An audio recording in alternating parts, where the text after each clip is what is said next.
రేపు మాఘ పూర్ణిమ చాలా పవిత్రమైనటువంటి రోజు. రేపు ఉదయాన్నే అందరూ కూడా మాఘ స్నానాన్ని ఆచరించి దీపారాధన చేసుకుని అమ్మవారి యొక్క కోటి కుంకుమార్చనలో పాల్గొంటే విశేషమైనటువంటి ఫలితం వస్తుంది.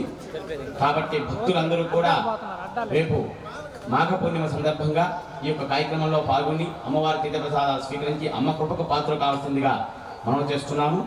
ఎల్లుండి 5వ రోజు మహాకుంభాభిషేకం ప్రారంభమవుతుంది. ఆ రోజు భక్తులందరూ పాల్గొనవలసిందిగా మనం చేస్తున్నాము.